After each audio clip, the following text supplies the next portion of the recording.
अब डाटा को डिलीट करने के लिए अगेन हम कंपोनेंट वाले फोल्डर के अंदर एक और फाइल क्रिएट करेंगे जिसको हम नाम देंगे delete.component.jsx। ठीक हो गया। मेरे डिलीट के स्पेलिंग थोड़े से गलत है, इसको मैं थोड़ा सा सही कर लेता हूँ, delete.component.jsx।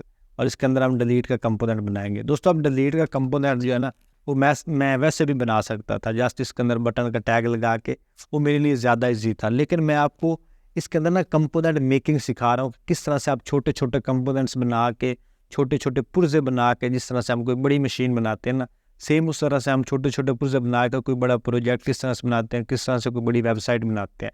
तो इसके अंदर आपको छोटे छोटे प्रोजेक्ट्स जो हैं या कंपोनेंट है वो सीखने को मिल रहे हैं।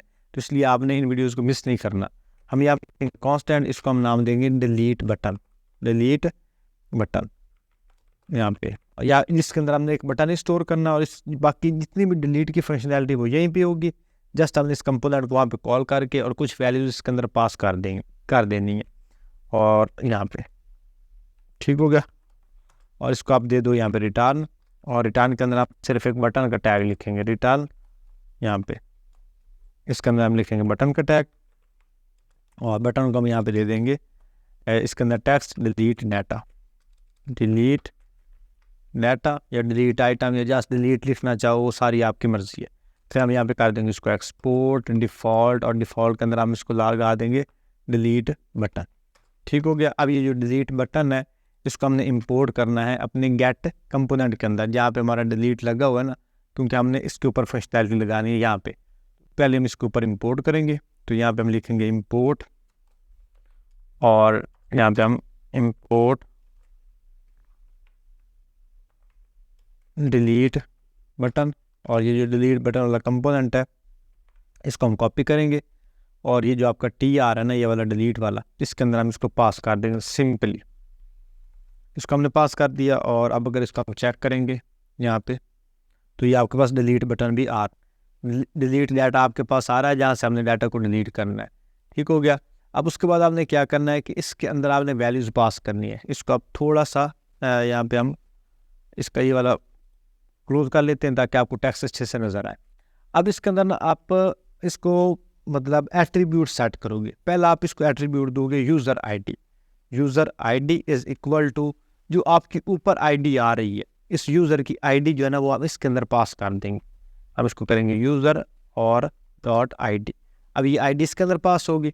फिर हम इसको सेकंड हम देंगे कि ऑन द डिलीट, कि जब भी आपका यूज़र डिलीट। अब ये जो डिलीट है इसको आप कॉल करो, और इसके ऊपर आपने ऑप्शन लगाना है हैंडल डिलीट कि आपका जो डिलीट है वो हैंडल किस तरह से। इसको हम यहाँ से कॉपी करेंगे, इस फंक्शन को हम ऊपर डिफाइन करना है यहाँ पे। ये जो आपका यहाँ पे यूज़ इफेक्ट आ रहा है ना, इस यूज़ इफेक्ट के बिल्कुल नीचे आप आ जाओ, यहाँ पे आपका फैच डाटा, और यहाँ पे आप इसको कॉमेंट लगा दो कि आपका हैंडल डिलीट। और हैंडल डिलीट को आप सेम जिस तरह से आप फंक्शन लगाते हो उस तरह से लगाओगे। ये आपका है भी फंक्शन, लेकिन हमने इसको इधर डिफाइन करना है। फिर हमने इसको एक्सपोर्ट कर लेना है डिलीट वाले कंपोनेंट के ऊपर। बहुत ही आसान है, जस्ट आपने एक दफ़ा इसको समझ लेना है, आपके लिए कोई मुश्किल नहीं होनी। डिलीट और इसको हम इक्वल करेंगे, फिर इसके अंदर हम डिलीट यूज़र आईडी पास करेंगे, डिलीट यूज़र और आईडी। इसको हमने ये समझ पैरामीटर पास कर दिया। अब इसके अंदर हम सेट यूज़र करेंगे, सेट यूज़र्स, और सेट यूज़र को आप अब आपने ना पार्ट को अच्छे से समझना है। सेट यूज़र के बाद आप यहाँ पे इसको वैल्यूज़ के अंदर सेट करोगे, प्रीवियस यूज़र, प्री यूज़र यहाँ पे, और इससे बाहर आपने आके जस्ट इसको लगा देना है यहाँ पे ये इक्वल का साइन, और फिर यहाँ पे लगा देनी है आपने एंगल, राइट एंगल, वो लगा दिया।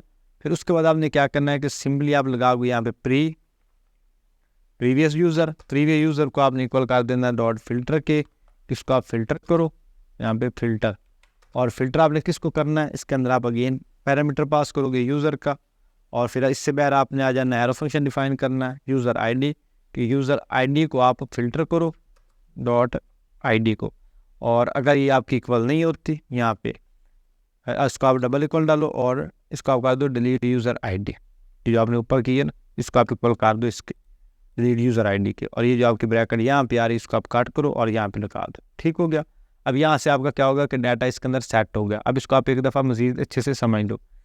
सेट यूज़र के अंदर प्री यूज़र, यहाँ पे आप अपनी मर्जी का नाम रख सकते हो, डॉट फिल्टर के डाटा को फिल्टर करो, कौन से वाले को, यूज़र को, और ये जो यूज़र आईडी, अब ये जो यूज़र आईडी हमने यहाँ पे इसको ऑलरेडी पास की हुई है, यहाँ पे इसको आईडी हमने पास की हुई है यूज़र आईडी को, और user ID is not equal to delete user ID. ठीक हो गया, यहाँ तक हो गया।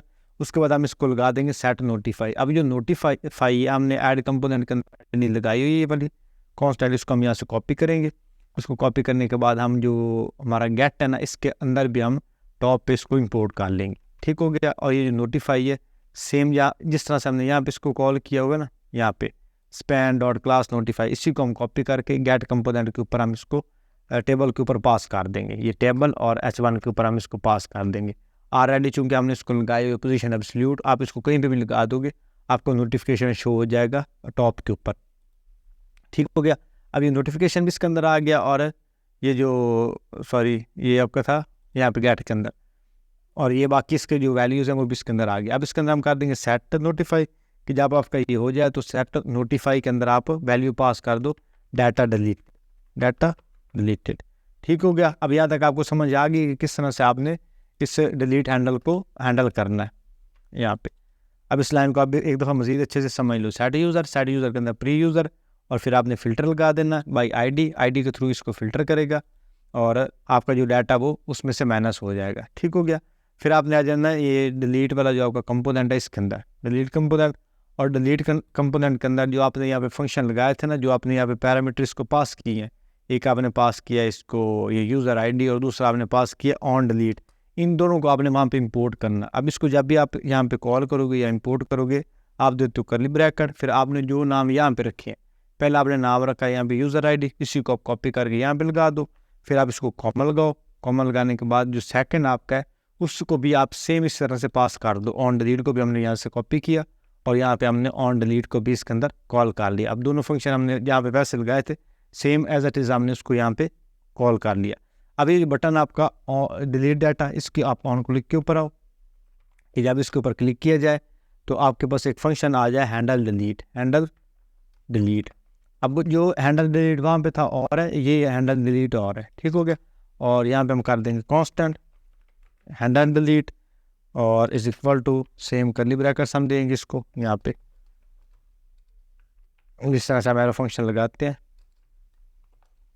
इसके ऊपर हमने जो ऑन डिलीट लगाया है इसको हम यहाँ से कॉपी करेंगे और यहाँ पे इसको पास करेंगे, और जो हम आईडी इसके अंदर कॉल की हुई है वहाँ से इसको हम इसके अंदर पास कर देंगे, जस्ट हमारा फंक्शन चेक करने के लिए। अब सेव करेंगे, और अब हम आते हैं अपने पेज के अंदर। अब ये जो डिलीट वाला हमारे पास आ रहा है ना बटन, इसके ऊपर हम क्लिक करेंगे तो हमारे पास ऊपर आ गया डाटा डिलीटेड। फिर अगेन क्लिक किया और ये डाटा हमारे पास सारा डिलीट हो रहा है। देखिए ये डाटा हमारे पास वक्ती तौर पर डिलीट हो रहा है। जैसे पेज को मैं रीलोड करूँगा उसी टाइम मेरे पास सारा डाटा आ जाएगा, क्योंकि ये डाटा हम जावास्क्रिप्ट की मदद के साथ पेज से जो वेब है वो तो कर रहे हैं, लेकिन हमारे पास डाटाबेस के अंदर स्टिल उसी तरह से मौजूद है। तो इसको यहाँ से मैं एक दफ़ा हटाता हूँ और अब इसको सेव करके रीलोड करते हैं। अब ये डाटा मेरे पास उसी तरह से आ जाएगा, क्योंकि ये डाटा हमारे पास डाटाबेस से तो नहीं गया, डाटा हमारे पास गया हमारे पेज से, और मतलब जो क्लाइंट साइड है वहाँ से गया है। अब इसको हमारे जो डाटाबेस है उससे हटाने के लिए हम यहाँ पे लेंगे एक इंपोर्ट, और इंपोर्ट करेंगे पहले डीबी को, यहाँ पे डीबी, और ये ऊपर डाटाबेस इंपोर्ट होगी। फिर हम यहाँ पे अगेन इंपोर्ट करेंगे, और इंपोर्ट के अंदर हम लेंगे करली ब्रैकेट्स, इसके अंदर हम रेफरेंस लेंगे। फिर हम लेंगे रिमूव का, रिमूव दिया, और यहाँ पे हम लिखेंगे फ्रॉम, कहाँ से आप रिमूव करो, फायरबेस / जो डाटाबेस है वहाँ से। अब ये जो दोनों फंक्शन है हम इनको लगाएंगे, इसके इन दोनों के दरम्यान हमने कॉमा लगाना है। फिर जो आपका हैंडल डिलीट है ना, इसके अंदर आपने लगाना है ट्राई एंड कैच ब्लॉक। पहले आप ट्राई करोगे, और ट्राई के अंदर आप लिखोगे कांस्टेंट यूज़र रेफरेंस, जिस तरह से आप पहले रेफरेंस बनाते हो। और यहाँ पे हम लेंगे इसको रेफरेंस के अंदर आप देखो डीबी देने के बाद आप यहाँ पे अगेन दोगे सिंगल कोट्स, यहाँ पे आप सिंगल कोट्स से आप यहाँ पे दोगे इसको बैकटिक्स के अंदर आप लिखोगे यूज़र, जो आपके टेबल का नाम है वहाँ पे कलेक्शन का। फिर यहाँ पे $, और यहाँ पे आप इसकी आईडी पास कर दोगे, यूज़र आईडी की। यूज़र आईडी हमने इसके अंदर पास कर दी, ये वाली आईडी इसके अंदर पास होगी। फिर इसके फ़ौरन बाद आपने यहाँ पे ऊपर जो फंक्शन कॉल किया रिमूव वाला, इसको कॉल कर लेना है। अब रिमूव के अंदर हमने ये जो यूज़र रेफरेंस है इसको रिमूव कर देना, यूज़र रेफरेंस को रिमूव कर दिया। और ये जो ऑन डिलीट वाला है इसको भी हम यहाँ पे नीचे कॉल कर देंगे इसको भी, ताकि हमारे पास रियल टाइम भी डाटा हमारे पास माप्स पे रैब हो, ताकि हमें पेज को रीलोड ना करना पड़े। इसके अंदर हम भी यूज़र आईडी को पास कर देंगे, यूज़र आईडी को पास कर दिया। अब यहाँ पे आपका ट्राई ख़त्म हो रहा है ना, वहाँ पे कैच ब्लॉक को भी कॉल कर लो और इसके अंदर ई पास करो, ई मतलब एरर, और कंसोल के अंदर आप पास कर दो इसको एरर, ई पास कर दो। सेव किया, अब इसको चेक करेंगे। अब डिलीट डाटा के ऊपर मैं करूँगा क्लिक, क्लिक किया तो मेरे पास ऊपर आ गया डाटा डिलीटेड, और ये वाला डाटा हमारे पास नीचे से भी डिलीट हो गया। अब जिस तरह से ये DF दोनों आ रहे हैं, इन दोनों DF को मैं हटाता हूँ, सेकंड को इसको भी किया। अब पेज को मैं रीलोड करूँगा, मेरे पास डाटा डिलीटेड ही नज़र आएगा, जो DF और DF थे ना वो मेरे पास डिलीट होंगे। यहाँ पे भी इसको रीलोड करते हैं, नेट की वजह से थोड़ा सा देर ले रहा है पेज की जो डाटा वो लोड होने में। ठीक हो गया, अभी आपके पास डाटा आ रहा है जो आपने बाकी जो आपका बाकी बचा है, बाकी आपका डाटा डिलीट हो गया। अब आपको डिलीट फंक्शनैलिटी भी समझ आ गई कि किस तरह से आपने डाटा को डिलीट करना होता है।